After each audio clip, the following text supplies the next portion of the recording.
पाश में बैठत जो देव सुदर्शन सोई, भर दिल सब फल देवत है, मांगो जब जो कोई।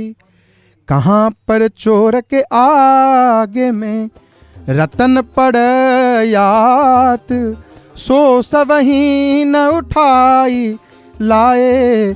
कहाँ राजपुत के व्रत जो और को पकड़े, तब देहि आराम पाए। जय हो, जय जय जगन्नाथ, जय जय जगन्नाथ, जय जय श्री जगन्नाथ। महाप्रभु अपने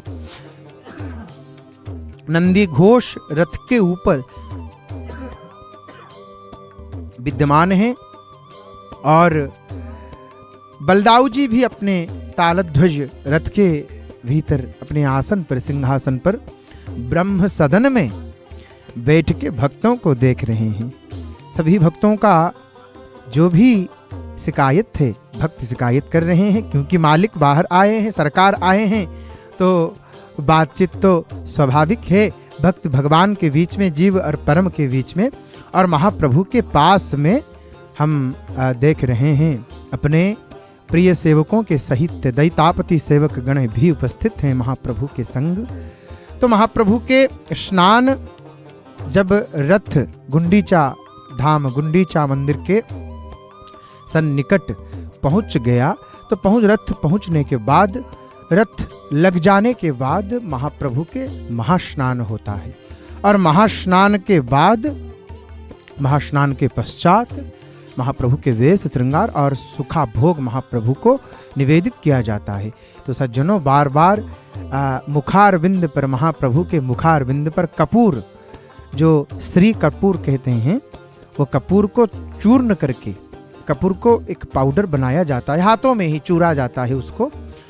तो वह कपूर से महाप्रभु के श्रीअंग का श्रृंगार करते हैं दैतापति सेवक बार बार, क्योंकि महाप्रभु बाहर है। तो गर्मी भी, ये जो बारिश और गर्मी का ये जो समय है, ये थोड़ा कष्टदायक होता है। तो महाप्रभु को शीतलता अनुभव कराने के लिए कपूर लागी करते हैं बार बार। तो सज्जनों, जय जगन्नाथ टीवी में हम गुंडीचा मंदिर के सामने से ही दर्शन कर रहे हैं। रथ के ऊपर सवार हुए महाप्रभु के अद्भुत दिव्य दर्शन हम सब अभी देख रहे हैं जय जगन्नाथ टीवी के माध्यम से। तो आप सबको ये दास वंदन नमन करता है, बार बार आप सबको मैं प्रणाम करता हूँ। सज्जनों, जय जगन्नाथ। तो रथ यात्रा महोत्सव की बहुत बहुत बधाई आप सबको। तो जय जगन्नाथ टीवी हिंदी के यूट्यूब चैनल पर अभी लाइव आप दर्शन कर रहे हैं पुरी से, जगन्नाथ धाम पुरी से, कि देखिए जगन्नाथ जी को अभी अपने दैतापति सेवक सुगंधित पुष्पों की माला से सजा रहे हैं, अलंकार श्रृंगार कर रहे हैं। तो वैसे अभी जिस प्रकार हम देख रहे हैं, महाप्रभु को एक सुंदर सा माला पहना रहे हैं दैतापति गण, दैतापति सेवक। तो महाप्रभु जब बाहर आते हैं, भक्त का दिया हुआ माला, फल या नैवेद्य आप जो भी दे सकते हैं महाप्रभु को, महाप्रभु ग्रहण करते हैं और तुरंत ग्रहण करते हैं। अगर ये सब जगन्नाथ मंदिर में नहीं हो सकता।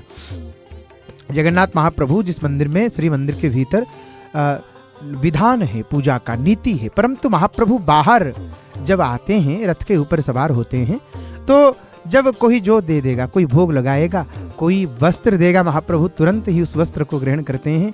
और कोई पुष्प की माला, तुलसी की माला अगर देगा, तो महाप्रभु निसंकोच तुरंत उसको स्वीकार करते हैं जगन्नाथ जी। तो सज्जनों देखिए, दैतापति सेवक एक भक्त से पीला वस्त्र ला करके अभी महाप्रभु को, ये पट्ट वस्त्र है, ये पट्ट वस्त्र है, बृहस्पतिवार का, ये गुरुवार का वस्त्र है। देखिए महाप्रभु कैसे अपने अधर पर महाप्रभु के सेवक गण उस वस्त्र को महाप्रभु को अर्पित कर चुके हैं। तो सज्जनों, हम जो बात आपको बता रहे थे, देखिए एक तुलसी भी आया, एक तुलसी का देखिए माथे के ऊपर महाप्रभु उस तुलसी को धारण अभी महाप्रभु ने किया।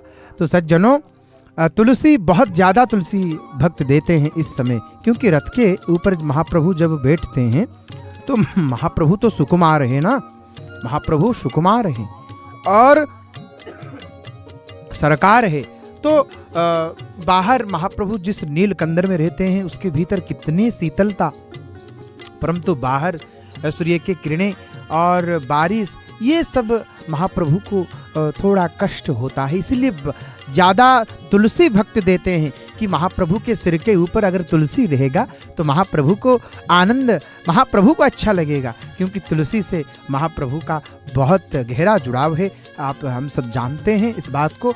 तो देखिए कितना अद्भुत दृश्य गुंडीचा मंदिर के सामने से महाप्रभु को हम देख रहे हैं, बलदाऊ जी को देख रहे हैं। प्रबल धनुज प्रखर काल भावुक निज भकत पाल भव भय हर मोह जाल छेदन दैतारी कमला मुख कमल भ्रमर मोहन ब्रजराज कुमर नाग धनुज मनुज अमर बंदन सुखकारी शील नगर गगन चंद्र गोकुल कुल अमर इंद्र वृंदावन रसिक केली कुंज पुंजचारी जय जय रामचंद्र गौर रेवती मति रतन चौर प्रलयानल ज्वलन रूप प्रबल पापनाशी भक्त के अनुरक्त चित्त शक्त मुशल युक्त हस्त रक्त नयन पान मत ध्वस्त दैत्य राशि। महाप्रभु बलदाऊ जी के संग, बलदाऊ जी अपने रथ के ऊपर। तो जो हम बता रहे थे कि जब महाप्रभु बाहर आते हैं अपने भक्तों से मिलने के लिए, भक्त कोई वस्त्र चढ़ाता है, कोई महाप्रभु को पुष्पों की मालाएं अर्पित करता है और कोई तुलसी अर्पित करता है, कोई भोग निवेदित करता है। जो भी देते हैं, देता है भक्त, महाप्रभु उसको स्वीकार करते हैं, धारण करते हैं, ग्रहण करते हैं। तो सज्जनों, महाप्रभु भक्त वत्सल हैं। अद्भुत दर्शन महाप्रभु के, जगन्नाथ जी के हम सब अभी प्राप्त कर रहे हैं, देख रहे हैं जय जगन्नाथ टीवी के माध्यम से। तो सज्जनों, भगवान बहुत दयालु हैं, रथ के ऊपर विराजमान हुए हैं और अपने भक्तों को अभय प्रदान कर रहे हैं, कृपा कर रहे हैं। वात्सल्याद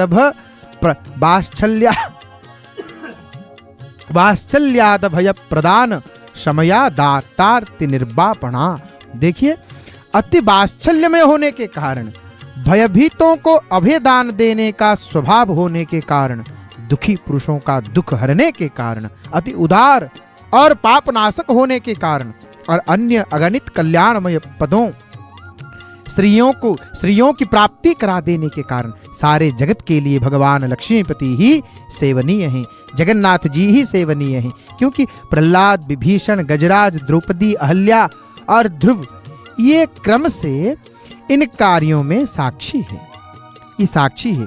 ये तो पुराणों के भक्त, सत्य त्रेता द्वापर युग के भक्त। परंतु सज्जनों, कलयुग के भक्त के बारे में अगर हम चर्चा करेंगे तो भक्त दासिया के याद आता है।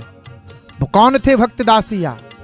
भक्त दासिया महाप्रभु के बहुत बड़े भक्त थे। भक्त दासिया बाउरी उनका पूरा नाम, पूरी से बाली गांव करके एक गांव है, तो वहीं पर उनका स्थान गांव है। अभी भी उनका जो गद्दी है वहीं पर है अभी। तो उन्होंने जगन्नाथ जी से इतना प्रेम उन्होंने किया, महाप्रभु उनके हाथ से स्वयं प्रभु ने नारियल स्वीकार किया था। तो ये प्रमाण है, ये इस बात का साक्षी प्रमाण आज भी मौजूद है। तो भगवान जाति नहीं देखते, कुल नहीं देखते, प्रभु कुछ नहीं देखते हैं, देखते हैं तो केवल भाव को देखते हैं। तो देखिए, एक सफेद वस्त्र, पट्ट वस्त्र दैतापति सेवायत महाप्रभु बलदाऊ जी को, बलराम जी को चढ़ा रहे हैं सज्जनों। तो हा तो स्वयं बलदाऊ जी धवल मूर्ति उत्तम हैं। और देखिए, सफेद वस्त्र महाप्रभु को अर्पित कर रहे हैं। ये पट्ट वस्त्र है, ये सफेद वस्त्र, पट्ट वस्त्र महाप्रभु बलदाऊ जी को निवेदित कर रहे हैं अभी। तो सज्जनों, हम जो बात आपसे कर रहे थे, चर्चा कर रहे थे जिस विषय पर, कि भगवान भक्त वत्सल हैं महाप्रभु, भक्त वत्सल हैं महाप्रभु श्री जगन्नाथ जी। तो सज्जनों, हम सब बहुत ही सुंदर रूप से दर्शन प्राप्त कर रहे हैं जगन्नाथ महाप्रभु के। तो सज्जनों, जगन्नाथ जी अभी अपने भाई बहन के साथ गुंडीचा मंदिर के सन्मुख महाप्रभु पहुंच चुके हैं। तो सज्जनों, बलदाऊ जी का दर्शन के साथ साथ हम अभी जगन्नाथ महाप्रभु के दर्शन कर रहे हैं। तो बहुत ही सुंदर रूप से देखिए महाप्रभु रथ के ऊपर विराज रहे हैं और सैकड़ों भक्त, हजारों भक्त आज दर्शन करेंगे, कल भी दर्शन करेंगे, पर कल शाम को महाप्रभु मंदिर के भीतर प्रवेश करेंगे, गुंडीचा मंदिर के भीतर, जिसको आड़प मंडप कहते हैं। तो सज्जनों, गुंडीचा मंदिर आड़प मंडप महाप्रभु के जन्म वेदी हैं, जहाँ पर महाप्रभु का आविर्भाव प्राकट्य हुआ है महाराज इंद्रद्युम्न ने, जहाँ पर ब्रह्म महादारु को लेकर के आए थे। तो बांकी मुहान से, समुद्र से उद्धार करके महाराज इंद्रद्युम्न जो मूल ब्रह्मदारु जो समुद्र में तैरता हुआ आकर के किनारे लगने के बाद महाराज इंद्रद्युम्न ने उस महादारु को ला करके यही गुंडीचा मंदिर में ही जब रखे, तो महाराज इंद्रद्युम्न जी ने बहुत सारे महाराणाओं को आमंत्रित करते हैं कि कौन मतलब महादारु से भगवान का श्री विग्रह निर्माण करेगा। तो बहुत सारे महाराणा आते हैं, पर उनके जो सारे जो अस्त्र शस्त्र होते हैं, बनाने की जो सरंजाम होता है, वो सब टूट जाता है, कोई काम का नहीं रहता है। तो तब जाके महाराज इंद्रद्युम्न थोड़ा क्रोध करते हैं, आवेश में आ जाते हैं महाराज इंद्रद्युम्न। तभी स्वयं विश्वकर्मा एक बूढ़े बढ़ाई के महाराणा के रूप में आकर के महाराज जी से कह रहा है कि हे राजन, आप मुझे अनुमति दीजिए ताकि मैं इस महादारु से भगवान की श्री विग्रह निर्माण कर पाऊं। तो महाराज इंद्रद्युम्न और भी आवेश में आ जाते हैं। क्यों? क्योंकि पहले से ही बहुत बड़े बड़े मतलब प्रसिद्ध बढ़ाई महाराणा कोई कुछ नहीं कर सका है, उनके हथियार टूट गए, और आप इतने बूढ़े ठीक से ढंग से चल भी नहीं पाते हैं। आप महाराज बोलते हैं क्या, अरे आप तो ढंग से चल भी नहीं पाते हैं, आप कैसे इतने विशाल महादारु से आप बनाएंगे भगवान की श्री विग्रह? तो मूर्ति की संरचना कैसे करेंगे आप? वो तो स्वयं विश्वकर्मा, साक्षात विश्वकर्मा थे। तो उन्होंने अपना नाखून से उस वृक्ष का छिलके को जब उतार देते हैं, तो महाराज जी का विश्वास हो जाता है कि नहीं, ये तो दैव आज्ञा से आया है, ये तो परमात्मा की आज्ञा से कोई दैव दिव्य पुरुष आया है, ये साधारण मानव नहीं है। तो महाराज इंद्रद्युम्न ने सहमति प्रदान करते हुए कहते हैं कि हाँ, आप अपने करकमलों से महाप्रभु के श्री विग्रह की संरचना कीजिए। तो बूढ़ा बढ़ाई कहता है, महाराज ऐसे नहीं होगा। महाराज जी पूछते हैं फिर क्या करना पड़ेगा? तो बूढ़ा बढ़ाई कहता है कि महाराज जी, मुझे एक बंद कमरे की आवश्यकता है, जिसमें बाहर की आवाज सुनाई ना दे रहा होगा, और मैं जब निर्माण करूंगा कोई नहीं देखेगा, मुझे 21 दिन का समय दीजिए। तो ऐसे कह के बूढ़ा बढ़ाई कहता है, ना मुझे अन्न चाहिए, ना जल चाहिए, कुछ नहीं चाहिए। तो जब दिन बीतता गया, 5 दिन, 10 दिन, 12 दिन, 13 दिन, जब 15 दिन आगत हुआ, 15 दिनों में महारानी को थोड़ा संदेह हुआ कि बूढ़ा आदमी था, क्या कुछ हो गया होगा। तो इसे मन ही मन सोच के महारानी गुंडीचा पट खोल देते हैं, दरवाजा खोल देते हैं। तो देखते हैं कि भीतर कोई नहीं होता है। ऐसे ही महाप्रभु चतुर्धा विग्रह आविर्भाव हुए हैं। तो महाराज इंद्रद्युम्न रोते हैं कि 21 दिन का समय बूढ़ा बढ़ाई कहा था, पर ये क्या 15 दिन में ही हमने ये अपराध कर दिया। गलती बोध होता है उनको, महाराज इंद्रद्युम्न जी को जब अपराध ऐसा भाव मन में उनका उत्पन्न होता है, तो महाप्रभु साक्षात बोलते हैं, प्रतिमा उवाच, प्रतिमा उवाच। देखिए जगन्नाथ जी की यह विशेषताएं हैं। सभी पुराणों में व्यासोवाच सुतोवाच, सुत बोले हैं, कहीं व्यास जी बोले हैं, लेकिन जगन्नाथ जी का जो विषय, जो कथा आता है, जगन्नाथ जी का जो प्रसंग आता है स्कंद पुराण में, वहां पर स्वयं जगन्नाथ जी बोले हैं। प्रतिमा उवाच, महाराज जी से बोलते हैं कि हे राजा, ये मेरी ही इच्छा है, ये मेरा सगुण और निर्गुण रूप है, मैं परब्रह्म हूँ, मैं दारू ब्रह्म हूँ। तो महाप्रभु इस प्रकार आविर्भाव हुए। तो देखिए कथा बहुत विस्तार है, विस्तृत है, कथा बहुत बड़ा है। हमने संक्षिप्त में आपको आप सभी को कहा। तो सज्जनों, महाप्रभु जगन्नाथ जी और बलदाऊ जी के दर्शन जय जगन्नाथ टीवी के सीधा प्रसारण में हम अभी प्राप्त कर रहे हैं, देख रहे हैं महाप्रभु को। तो देखिए भगवान के सामने निष्कामता ही सबसे बड़ा भाव है। अगर प्रभु के प्रति भाव हमारा निष्काम हो जाता है तो प्रभु प्रसन्न होते हैं। निष्काम, हमें कुछ नहीं चाहिए, हमें महाप्रभु खुद महाप्रभु कहे हैं गीता में, भगवान क्या अनन्य चिंतयन्तो माम ये जनाः पर्युपासते तेषां नित्याभियुक्तानां योगक्षेमं वहाम्यहम्। गीता में प्रभु बोल रहे हैं, जो अनन्य प्रेमी भक्तजन मुझ परमेश्वर को निरंतर चिंतन करते हुए निष्काम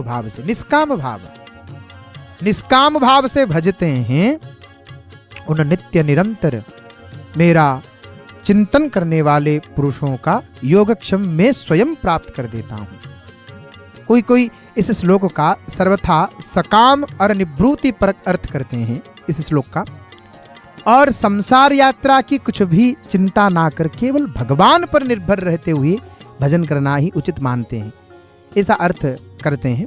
इस पर वे तो ऐसा भाव नहीं है। तो भाव इसका क्या है? देखिए, एक ईश्वर भक्त गीताभ्यासी निवृत्ति प्रिय ब्राह्मण थे। हम बात कर रहे हैं किसका, जानते हैं? गीता पंडा जी का।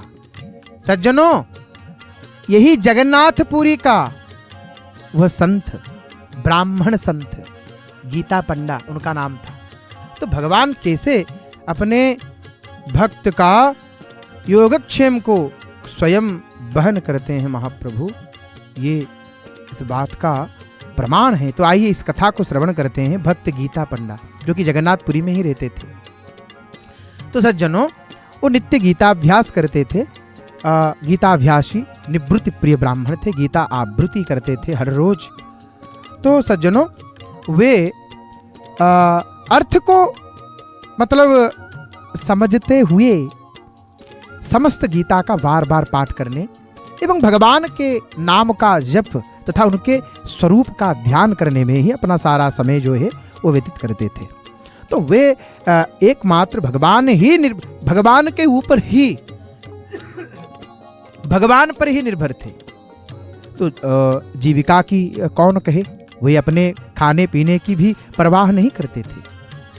गीता पंडा अपने खाने पीने की भी परवाह नहीं करते थे। तो उनके माता पिता परलोक सिधार चुके थे। वे 3 भाई थे और तीनों ही विवाहित थे। तो वे सबसे बड़े थे और 2 भाई छोटे थे। तो दोनों छोटे भाई ही पुरोहित वृत्ति के द्वारा गृहस्थ का सारा काम जो है वो चलाया करते थे। एक दिन की बात है, दोनों छोटे भाइयों ने बड़े भाई से कहा कि भैया, आप कुछ समय जीविका के लिए भी निकाला करें तो अच्छा रहे, कुछ काम दाम करेंगे तो अच्छा रहेगा, क्योंकि कितना दिन ऐसा आप करेंगे। तो सज्जनों, बड़े भाई बोले, जब सबका भरण पोषण करने वाले विश्वंभर भगवान सर्वत्र सर्व समय मौजूद हैं, तब अपनी जीविका की चिंता करना तो मतलब निरा बालकपन है, ये तो बालकपन हो जाएगा। तो भगवान ने गीता के 9वां अध्याय के 22वें श्लोक में स्वयं योगक्षेम के कहने का जिम्मा लिया है। महाप्रभु योगक्षेम वहन का जिम्मा महाप्रभु स्वयं अपने सिर के ऊपर ये भार लिए हैं। अनन्य चिंतयन्तो माम ये जनाः पर्युपासते। इसीलिए भाई, हम लोगों को तो बस अपने भगवान पर ही निर्भर रहना चाहिए। वे ब्रह्मा से लेकर क्षुद्राति क्षुद्र जीव परमाणु तक सभी का भरण पोषण करते हैं। फिर जो उनके भरोसे रहकर नित्य निरंतर उन्हीं का स्मरण चिंतन करता है, उसका योगक्षेम चलाने के लिए तो वे वचनबद्ध ही हैं।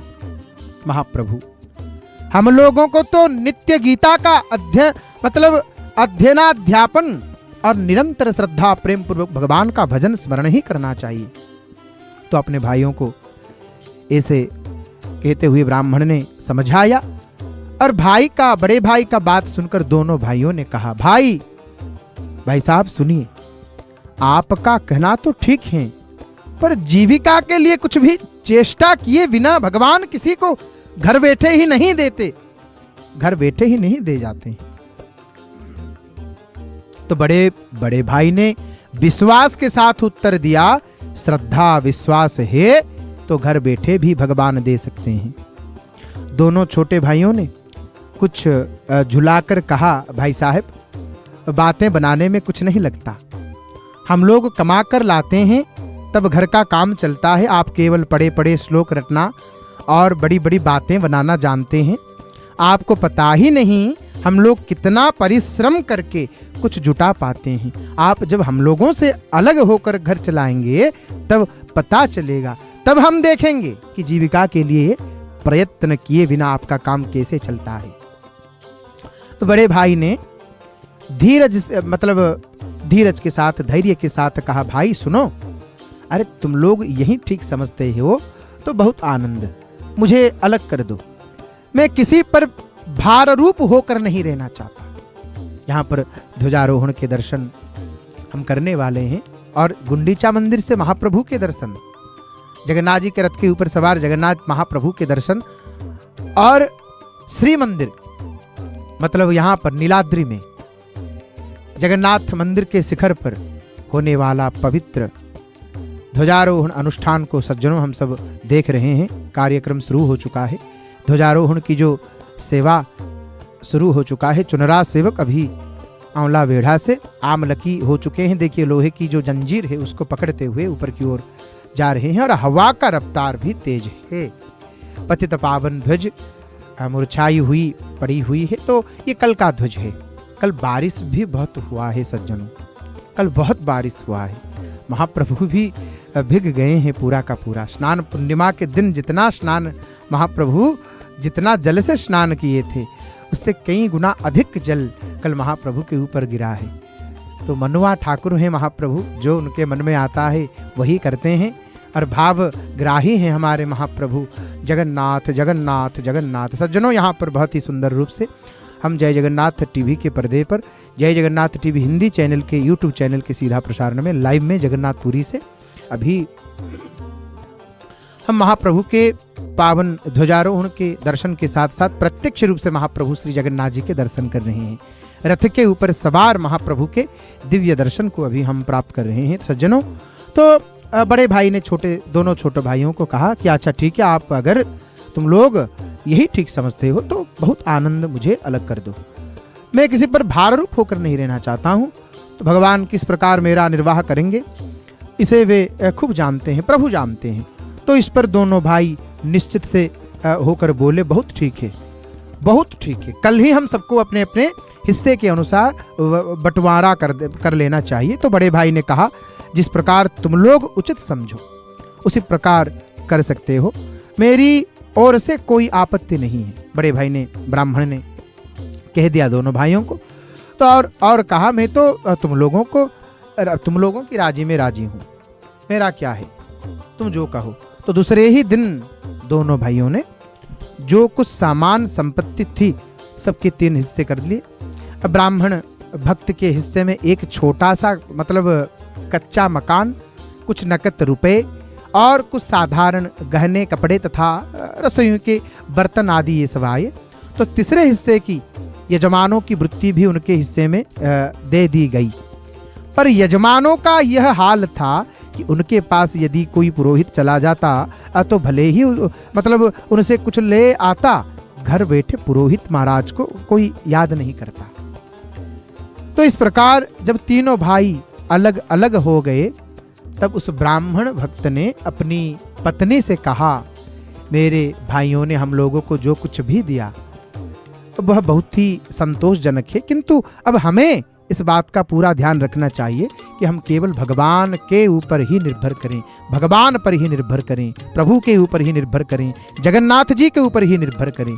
किसी के भी घर जाकर कभी भी याचना ना करें और ना किसी के देने पर ही कुछ ग्रहण करें। भगवान स्वयं योगक्षेम वहन करने वाले हैं, वही हमारा योगक्षेम चलाएंगे। भाइयों ने जो कुछ दिया है अभी तो उससे काम मतलब चलाना चाहिए।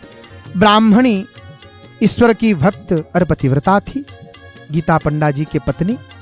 तो उसने पति की बात बड़े आदर के साथ स्वीकार की। तो उसने सोचा अभी तो निर्वाह के लिए कुछ हाथ में ही है, तो इसके समाप्त होने के बाद स्वामी जैसा उचित समझेंगे अपने आप ही व्यवस्था करेंगे। तो वे भगवत भक्त ब्राह्मण प्रातःकाल 4 बजे ही उठते और शहर से 1 मील दूर एक तालाब पर जाकर शौच स्नान करते। फिर संध्या वंदन के अनंतर भगवान की मानस पूजा जप ध्यान करके संपूर्ण गीता का भाव सहित अर्थ को समझते हुए पाठ किया करते। तो इसके बाद दिन में 11 बजे घर लौटकर भोजनादि करते और भोजन करने के पश्चात पुनः दोपहर में 1 बजे वापस वहीं मतलब तालाब पर जाकर के जप ध्यान स्वाध्याय करते। फिर सायंकाल 4 बजे शौच स्नान करके संध्या वंदन करते, फिर से नित्य गीता पाठ करते थे। देखिए चुनरा सेवक अभी नील चक्र महाराज जी के बिल्कुल ऊपर मतलब पास में ही विद्यमान है। नील चक्र के ऊपर हाथ रख के चुनरा सेवक, और यहाँ पर जगन्नाथ महाप्रभु के भी दर्शन गुंडीचा मंदिर के सामने से हम कर रहे हैं। रथ के ऊपर सवार महाप्रभु सफेद पट वस्त्र को धारण कर रहे हैं, हमारे प्यारे प्रभु, हमारे प्यारे जगन्नाथ। तो सज्जनों, तदनंतर ब्राह्मण पूजा करके सत्शास्त्रों का श्रद्धा पूर्वक स्वाध्याय करते और सूर्यास्त के बाद भगवान के नाम का जप और उनके स्वरूप का ध्यान किया करते थे। अंत में रात को 8 बजने के बाद घर लौटकर भोजन करते और फिर अपनी पत्नी से सदालाप करके 10 बजे शयन किया करते। तो इनका ये उनका नित्य कर्म था। तो सज्जनों, साध्वी उनकी जो पत्नी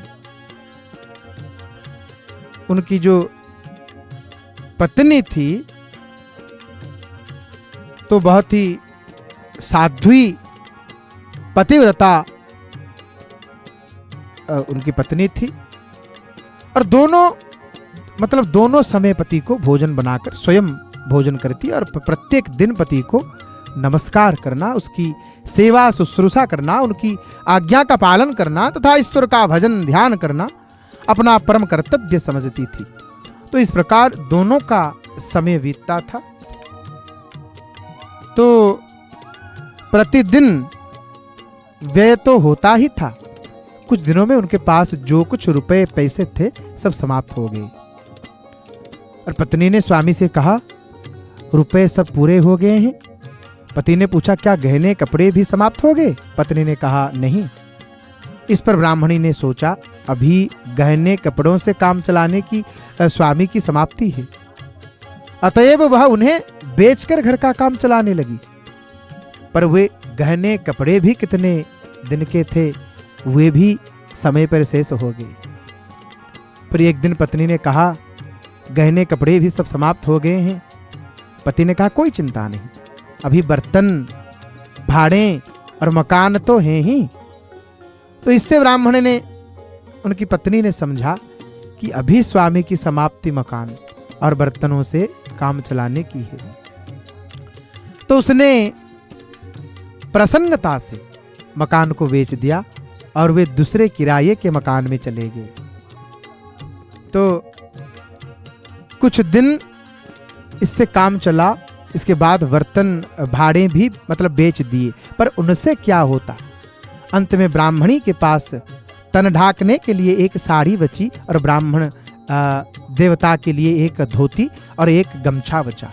तो एक दिन ब्राह्मण देवता जब प्रातः 4 बजे जंगल की ओर जाने लगे, तब पत्नी ने बड़े मतलब विनीत भाव से हाथ जोड़कर निवेदन किया, स्वामिन, अब सब कुछ शेष हो गया है। घर तो किराए का है, बर्तन भाड़े भी सब समाप्त हो चुके हैं। केवल आपकी यह गीता जी की पोथी, धोती, गमछा और मेरी एक साड़ी बची है। तो आज भोजन के लिए घर में अन्न भी नहीं है। जो कुछ था कल शेष हो गया, कल शेष हो गया। तो ब्राह्मण ने इसका कुछ भी उत्तर नहीं दिया और वे सदा की भांति जंगल की ओर चल दिए।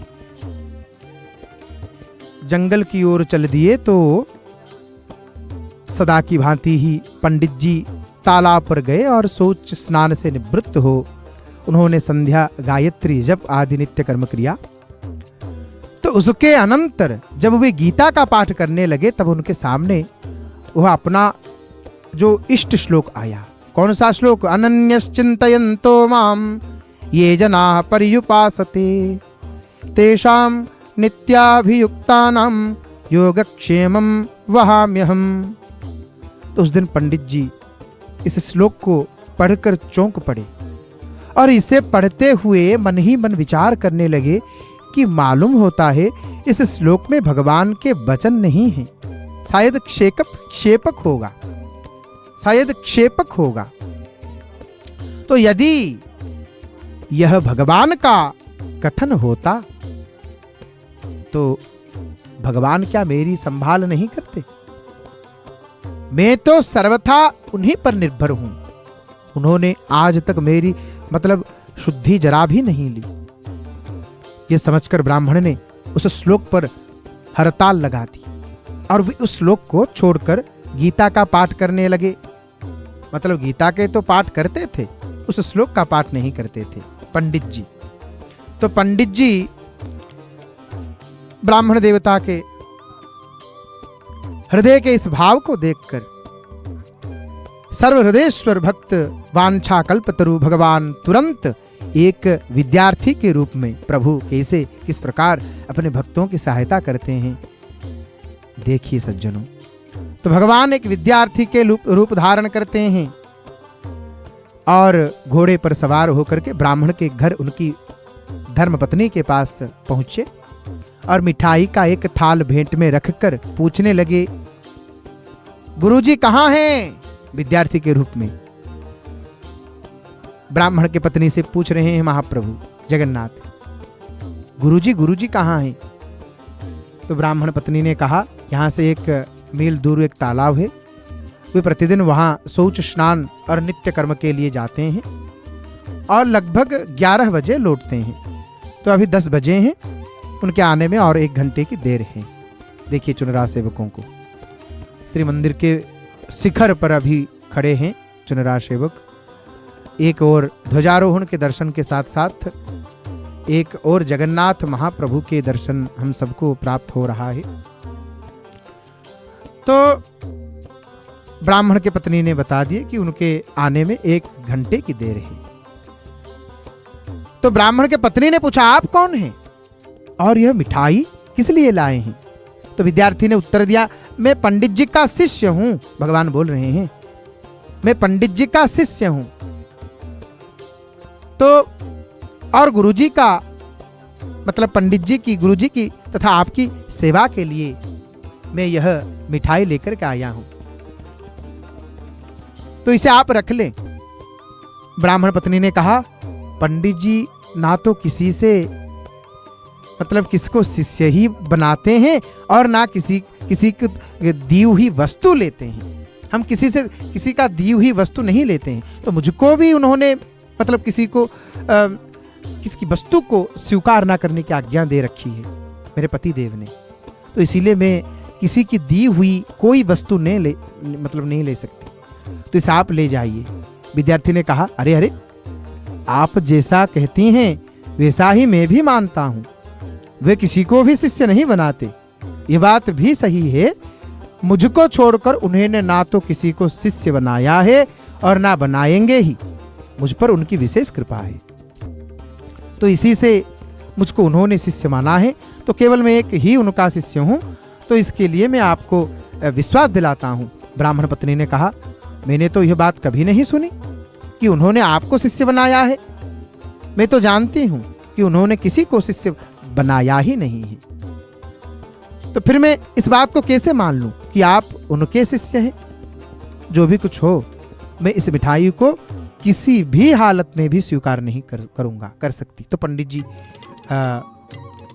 आ रहे होंगे, पंडित जी के लौटने पर आप उन्हें दे सकते हैं, मैं नहीं ले सकता। तो विद्यार्थी ने फिर कहा, भगवान कह रहे हैं, अच्छा यह थाली यहाँ रखी है और मेरा घोड़ा भी यहाँ बंधा है, मैं लौटकर पंडित जी से मिल लूंगा।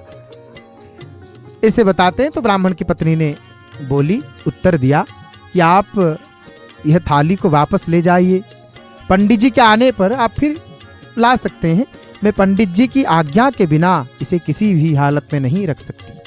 किंतु वे भगवान तो विचित्र ठहरे, भगवान तो विचित्र ही होते हैं। तो वे थाली को वहीं छोड़कर चल दिए और चलते समय ब्राह्मण पत्नी ने पूछा, अपना नाम पता तो बतला दीजिए, कहाँ से आए हैं? देखिए ध्वजारोहण के दिव्य सेवा, ध्वजारोहण करने के लिए, ध्वजा बांधने के लिए चुनरा सेवक अभी कर्णिका के ऊपर खड़े हुए हैं, नील चक्र के ऊपर अपना मुद्रा में स्थिर हो करके ध्वजा दंड को खोल रहे हैं। जो रस्सी से, डोरी से बांधा गया है, उस डोरी को, गांठ को खोल रहे हैं, धीरे धीरे नीचे की ओर उस पवित्र दंड को, ध्वजा दंड को ला रहे हैं। सज्जनों, यहाँ पर पवित्र पतित पावन ध्वज का दर्शन हम सब कर रहे हैं। ये महाप्रभु अभी इस मंदिर में नहीं है, महाप्रभु अभी गुंडीचा मंदिर के सामने रथ के ऊपर सवार हुए हैं, अपने जन्म वेदी को प्रभु घूमने के लिए गए हैं, पर यहाँ पर ध्वजारोहण हो रहा है। हर रोज यह अनुष्ठान सज्जनों जगन्नाथपुरी में अनुष्ठित होता है। तो चुनरा सेवक अभी ध्वजा को, पुराना ध्वजा जो कल बांधा गया था, उस ध्वज को खोल रहे हैं चुनरा सेवक। तो सज्जनों, तो जैसे ही पंडित जी के पत्नी ब्राह्मणी ने ऐसा कहा, मतलब भगवान से, देखिए ध्वजा को खोल के अपने गले में धारण कर रहे हैं, तो भगवान से ब्राह्मणी ने पूछा, अपना नाम पता तो बतला दीजिए, जिससे पंडित जी के आने पर यह मिठाई की थाली आपके घर वापस पहुंचा दी जाए। तो विद्यार्थी ने कहा, वे मुझे जानते हैं, उनकी मुझ पर अत्यंत कृपा है, क्योंकि मैं उनका एक ही शिष्य हूँ, मेरे सिवा दूसरा कोई शिष्य है ही नहीं। आप कह दीजिएगा कि आज प्रातःकाल जिसके मुंह पर आपने हरताल पोथी थी, वही शिष्य आया था, और इससे भी समझ जाएंगे। इतना कहकर भगवान अंतर्ध्यान हो गए और देखिए ध्वजा को बांध रहे हैं, चुनरा सेवक पतका लागी कर रहे हैं, और यहाँ पर हमारे महाप्रभु मुस्कुरा रहे हैं अपने भक्तों को देख के। महाप्रभु हा सुंदर स्वरूप, सनक सनातन व्यास अंगिरा पुलक पुलह पौलस्त्य सनत कुमारा, गौतम भार्गव नारद ज्ञानी कपिल पराशर भृगवर ध्यानी, सुक पट शिष्य जो विश्व विवादि मनु, लोम पाद बलोम शादी, अस्तिक अत्रि क्रतुरुष्य सिंह, चवन पावन मिलत उत्साह। हरि हरि बोल। ध्वजारोहण संपन्न हुआ है। यहाँ पर आज सफेद रंग के ध्वज जगन्नाथ मंदिर के शिखर के ऊपर फहराया गया।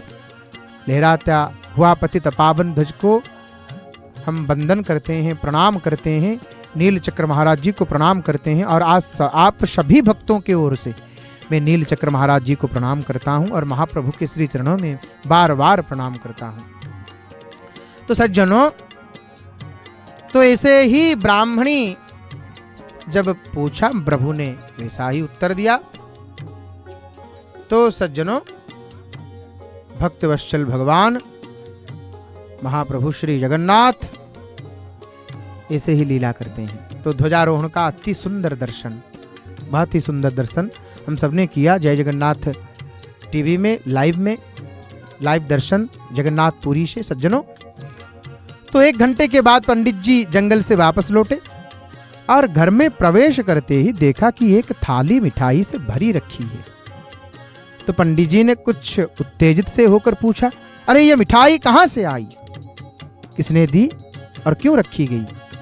तो ब्राह्मण पत्नी ने हाथ जोड़कर विनय पूर्वक उत्तर दिया, स्वामी मैंने नहीं रखी है, एक विद्यार्थी जबरन इससे रख कर गया है और वह कहा था कि मैं गुरुजी की सेवा के लिए लाया हूं। इस पर भी मैंने स्वीकार नहीं किया, परंतु वह जबरन छोड़कर चला ही गया प्रभु। तो ब्राह्मण ने कहा, तुम तो इस बात को जानती हो कि मैंने ना तो आज तक किसी को शिष्य बनाया है और ना बनाता ही हूं। तो पत्नी ने कहा, यह बात सत्य है, मैंने भी उससे कहा कि ना तो पंडित जी ने किसको शिष्य बनाया है, ना बनाते हैं और ना बनाएंगे। तो इस पर उसने मेरी बात समर्थन करते हुए कहा कि मैं इस बात को जानता हूं कि गुरुजी ने मुझको छोड़कर किसी को शिष्य नहीं बनाया और ना बनाएंगे, एकमात्र मैं ही उनका शिष्य हूं। मुझ पर उनकी विशेष दया है, इसीलिए मुझको उन्होंने शिष्य स्वीकार किया है। मैं विश्वास दिलाता हूं कि यह मेरी बात सच्ची माननी चाहिए। इस पर भी मैंने तो यही कहा कि मैंने यह कभी नहीं सुना कि आपको उन्होंने शिष्य बनाया है। जो भी है, मैं उनकी आज्ञा के बिना यह भेंट नहीं रख सकती, परंतु वह रख कर चला दिया। तो पंडित जी ने कहा, उसका नाम पता तो पूछना चाहिए था, कहाँ से आया, नाम क्या है, पता क्या है, तो जिससे उसके घर उसकी चीज वापस लौटा दी जाती।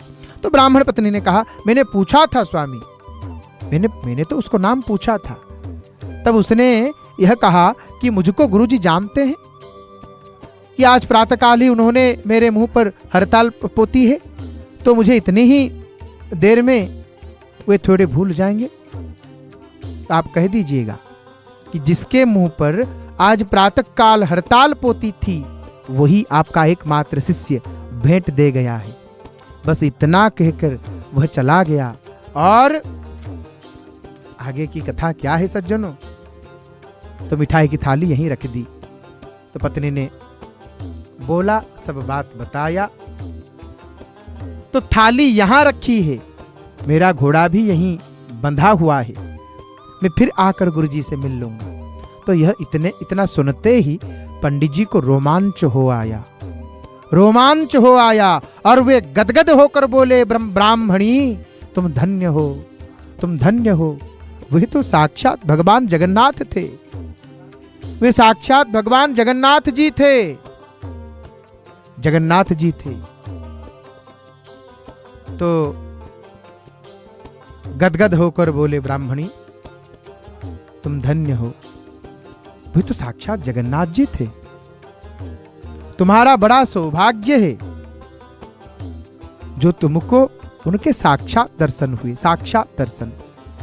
मैं अविश्वासी और हतभाग्य हूं, इसीलिए मुझको उन्होंने दर्शन नहीं दिए। मैंने एक दिन भी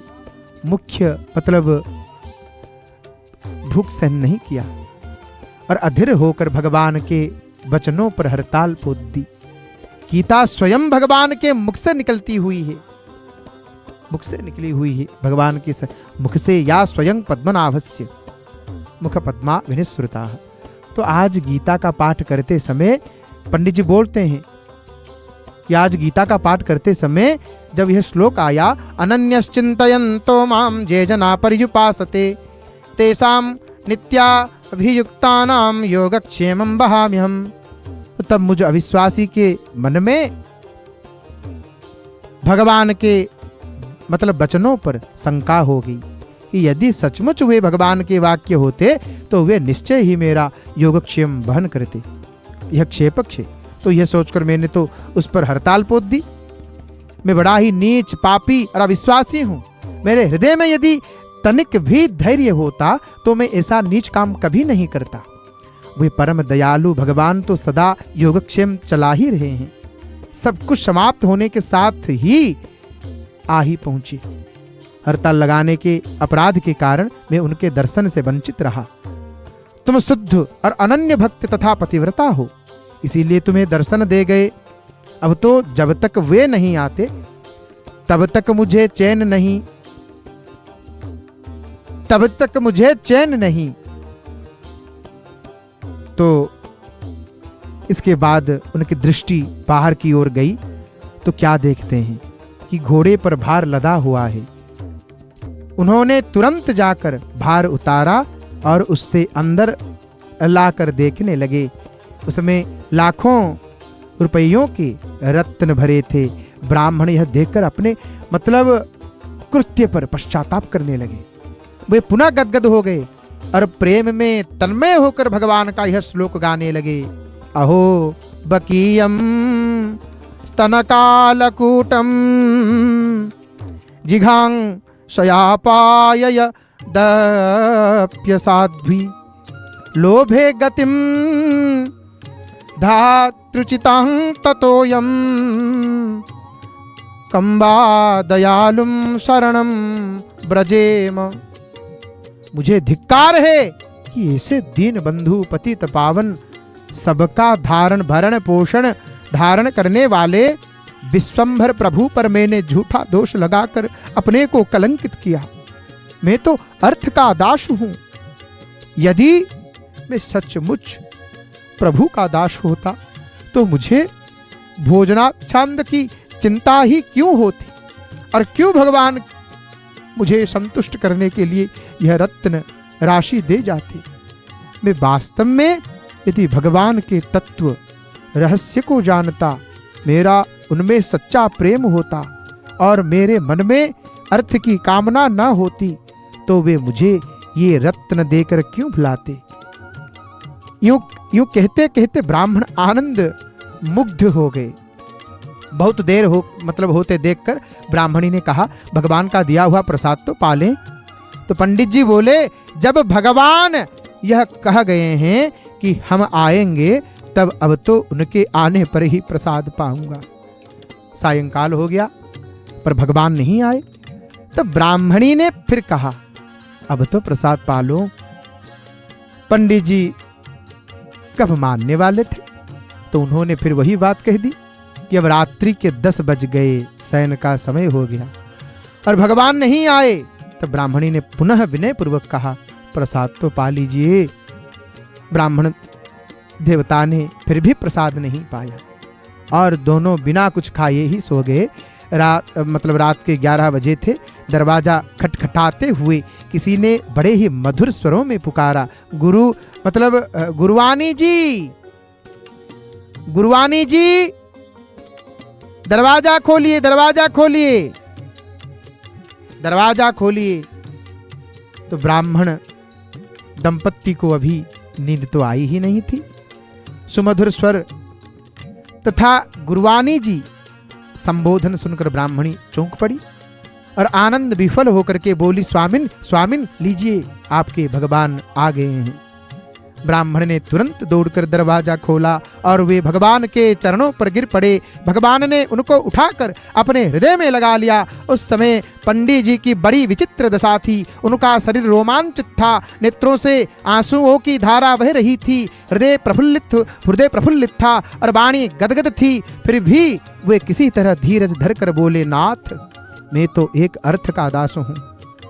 मुझ जैसे पामर पर भी जो आपने इतनी कृपा की, इसमें आपका परम कृपालु स्वभाव ही हेतु है प्रभु। यदि मेरे भाव और आचरणों की और ध्यान दिया जाए तो आपके दर्शन तो दूर रहे, मुझे कहीं नरक में ठोर नहीं मिलनी चाहिए प्रभु। मैंने आप जैसे सर्वथा निर्दोष महापुरुष पर दोष लगाया। मुझ जैसा अर्थकामी नीच कोई शायद ही होगा प्रभु। मैं तो अर्थ के लिए ही आपको भजता था, तभी तो आपने मेरे संतोष के लिए ये रत्न दिए हैं। मैं बड़ा भारी सकामी हूँ प्रभु, इसीलिए तो मैंने आपको सांसारिक योगक्षेम चलाने वाला ही समझा, नहीं तो मैं परमार्थिक योगक्षेम की ही कामना करता। जो निष्काम भाव से केवल मात्र आप पर ही निर्भर हैं, वे तो इस योगक्षेम को भी नहीं चाहते, किंतु आप तो बिना उनके चाहे ही उनका योगक्षेम बहन करते हैं। मुझ जैसे अभागे में ऐसी श्रद्धा, प्रेम, विश्वास और निर्भरता कहाँ, जो आप जैसे महापुरुष के हेतु रहित अनन्य शरण होता। तो भगवान बोले, इसमें तुम्हारा कोई दोष नहीं है, तुम तो मुझ पर ही निर्भर थे, तुम तो मुझ पर ही निर्भर थे। मेरे आने में जो विलंब हुआ यह मेरे स्वभाव का दोष है, पर अभी तक तुमने भोजन क्यों नहीं किया? तो तब पंडित जी ने कहा, जब आप कह गए थे कि मैं फिर आकर मिलूंगा, तब बिना आपके आए मैं कैसे भोजन करता। आप भोजन कीजिए, उसके बाद हम लोग भी प्रसाद पाएंगे। भगवान ने कहा, नहीं नहीं, चलो चलो, हम लोग एक साथ ही भोजन करें। फिर ब्राह्मण पत्नी ने भगवान का संकेत पाकर दोनों को भोजन कराया। ब्राह्मण देवता ने अत्यंत प्रेम विफल होकर प्रसाद पाया। भोजन के बाद भगवान बोले, तुम्हारी जो इच्छा है सो मांग लो, क्या चाहिए? तो तुम्हारे लिए कुछ दुर्लभ नहीं है। ब्राह्मण ने कहा, जब आप स्वयं ही पधार गए तब अब अभी भी मांगना बाकी ही रहा क्या प्रभु? हे नाथ, मैं तो यही चाहता हूँ कि अब तो मेरे मन में योगक्षेम की भी इच्छा ना रहे और केवल आप में ही मेरा अनन्य विशुद्ध प्रेम हो। तो भगवान तथास्तु कहकर अंतर्ध्यान हो गए। इसके बाद ब्राह्मण पत्नी ने भी प्रसाद पाया। इधर सबसे उन छोटे भाइयों ने अपने ज्येष्ठ भ्राता भगवत भक्त ब्राह्मण को अलग कर दिया था। तब से वे उत्तर मतलब नितांत दरिद्र और दुखी होते चले गए। उनकी इतनी हीन दशा हो गई कि ना तो उनको कहीं से कुछ उधार ही मिलता था और ना मांगने पर ही। तो जब उन्होंने सुना कि हमारे भाई इतने धनी हो गए हैं कि उनके द्वार पर सदा याचकों की भीड़ लगी रहती है, तब वे भी अपने भाई के पास गए। परम भक्त पंडित जी ने भाइयों को आगे देखकर उन्हें हृदय से लगा लिया और उनकी कुशल क्षेम पूछी। तो उन्होंने उत्तर में कहा, आप जैसे सज्जन पुरुष से अलग होकर हमें कुशल कहा? तो हम तो मुंह दिखाने लायक भी नहीं हैं, फिर भी आप हम लोगों पर दया करके प्रेम से मिलते हैं, यह आपका सौहार्द है। बड़े भाई ने कहा, नहीं नहीं भैया, ऐसा मत कहो, ऐसा मत कहो। हम तीनों सहोदर भाई हैं, हम लोग कभी अलग थोड़े ही हो सकते हैं। यह तो एक होनहार थी। हम लोग जैसे प्रेम से पहले रहा करते थे, अब भी हमें वैसे ही रहना चाहिए। संसार में सहोदर भाई के समान अपना हितैषी और प्रेमी कौन है? तुम लोगों को लज्जा या पश्चाताप ना करके पूर्ववत ही प्रेम करना चाहिए। ये तो कुछ मतलब ऐश्वर्य देखते हो, इसमें भैया मेरा क्या है? ये सब श्री भगवान की विभूति है। जो कोई भी भगवान पर निर्भर हो जाता है, प्रभु के ऊपर निर्भर हो जाता है, भगवान सब प्रकार से उसका योगक्षेम वहन करते हैं। जैसे बालक माता पिता पर निर्भर होकर के निश्चिंत मतलब विचरता है, घूमता है, फिरता है, और माता पिता ही सब प्रकार से उसका पालन पोषण करते हैं। ठीक उसी प्रकार नहीं, उसमें भी बढ़कर भगवान अपने आश्रित का, भक्त का पालन पोषण संरक्षण करते हैं। यही क्या, वे तो अपने आप को ही उसके समर्पण कर देते हैं। अनन्यश्चिन्तयन्तो माम योजना पर्युपासते तेषां नित्याभियुक्तानां योगक्षेमं वहाम्यहम्। तो इस श्लोक में कही हुई बात पर विश्वास करके नित्य निरंतर भगवान का ही चिंतन करना चाहिए तथा अर्थ और भाव को समझकर नित्य गीता जी का अध्ययन अध्यापन करना चाहिए। इसके बाद वे दोनों भाई बड़े भाई के साथ रहकर उनकी आज्ञा के अनुसार नित्य निरंतर जप, ध्यान तथा गीता का पाठ करने लगे एवं थोड़े ही समय में भगवान की भक्ति करके भगवत कृपा से भगवान को प्राप्त हो गए। तो ये जो कथा कहाँ तक सच्ची है इसका पता नहीं है, परंतु हमें इससे यह शिक्षा ग्रहण करनी चाहिए सज्जनों कि भगवान पर, जगन्नाथ जी के ऊपर निर्भर होने पर जगन्नाथ जी योगक्षेम का वहन करते हैं। अतः हम भी इस पर विश्वास करके, भगवान पर विश्वास करके प्रभु के ऊपर, जगन्नाथ जी के ऊपर निर्भर हो जाएं। सबसे उत्तम बात तो यह है कि नित्य निरंतर भगवान का निष्काम भाव से चिंतन करना चाहिए। योगक्षेम की भी इच्छा ना करके भगवान में केवल अहितुक विशुद्ध प्रेम हो, इसी के लिए प्रयत्न करना चाहिए। किंतु यदि योगक्षेम की ही इच्छा हो तो सच्चे परमार्थिक योगक्षेम की इच्छा करनी चाहिए। अप्राप्त की प्राप्ति का योगक्षेम क्या है? अप्राप्त की प्राप्ति का नाम योग है और प्राप्त की रक्षा का नाम क्षेम है।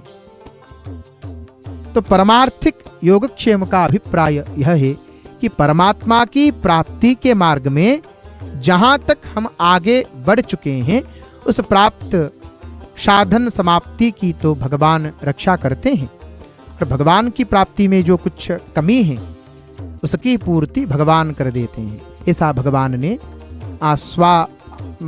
आश्वासन दिया है। इस प्रकार समझकर और इस पर विश्वास करके भगवान पर निर्भर एवं निर्भय हो जाएं। भगवत चिंतन के सिवाय और कुछ भी चिंता ना करें। जो लोग सांसारिक योगक्षेम के लिए भगवान को भजते हैं, वे भी ना भजने वालों की अपेक्षा बहुत उत्तम है, क्योंकि भगवान ने अर्थार्थी आर्त आदि भक्तों को भी उदार श्रेष्ठ बतलाया है। उदारः सर्व एवैते गीता में। और ज्ञानी निष्काम अनन्य भक्त को तो अपना स्वरूप ही बतलाया है प्रभु ने गीता में, क्योंकि उस निष्कामी ज्ञानी को एक भगवान के सिवा अन्य कोई गति ही नहीं है, गति हो ही नहीं। तो अतः हमको उचित है कि हम भगवान के निष्काम ज्ञानी अनन्य भक्त बने, क्योंकि ऐसा भक्त भगवान को अत्यंत प्रिय है। तेषाम ज्ञानी नित्य युक्त एक भक्तिर विशिष्यते प्रियो ही ज्ञानिनो त्यर्थमहम सच मम प्रिय। उन भक्तों में नित्य मुझ में एक ही भाव से स्थित अनन्य प्रेम भक्ति वाला ज्ञानी भक्त अति उत्तम है, अति श्रेष्ठ है।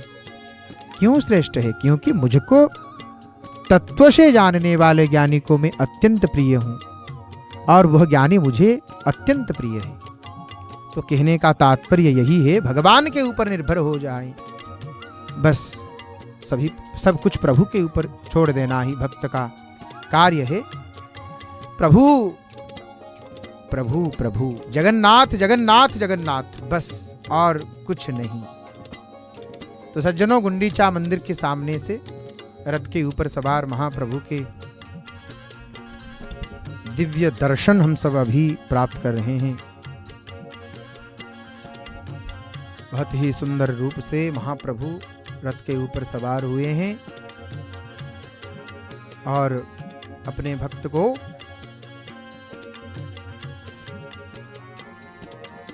दर्शन दे रहे हैं। और आज सफेद वस्त्र महाप्रभु धारण किए हैं। अब मतलब आज तो बहुत सारे वस्त्र महाप्रभु धारण किए हैं, बहुत सारे वस्त्र जो जो देता है महाप्रभु उसी को पहन लेते हैं तुरंत, क्योंकि मंदिर के भीतर ऐसा नहीं हो सकता। मंदिर के भीतर विधान है।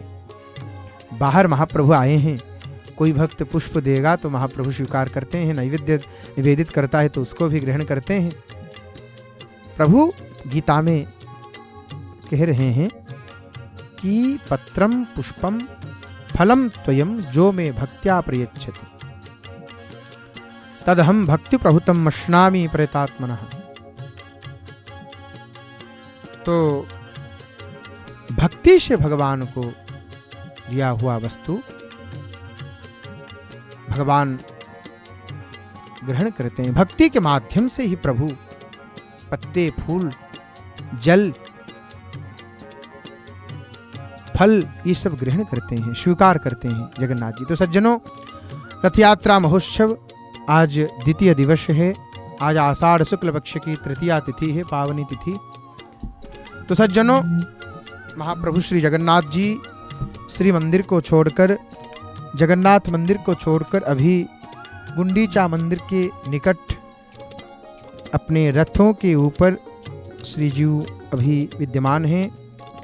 तो जगन्नाथ जी के दर्शन, बलभद्र जी के दर्शन हम सबको अभी प्राप्त हो रहा है। हम जय जगन्नाथ टीवी में देख रहे हैं महाप्रभु को। तो सज्जनों, बहुत ही सुंदर रूप से जय जगन्नाथ टीवी हमारे सम्मुख यह प्रस्तुत कर रहे हैं संध्या कालीन दर्शन, संध्या समय का दर्शन, वह भी फिर यज्ञ वेदी से, श्रद्धा वाली से, गुंडीचा मंदिर के सामने से महाप्रभु हम सबको कृपा कर रहे हैं, दर्शन दे रहे हैं। तो सज्जनों, अभी समय ने संकेत किया है, दास यहीं पर अपना वाणी को विराम देगा, मौन धारण करेगा महाप्रभु के नामों को उच्चारण करके। अब आइए आगे की कथा श्रवण करते हैं। हमारे साथ उपस्थित हैं स्टूडियो पर पंडित श्री स्मृति रंजन महापात्रा जी।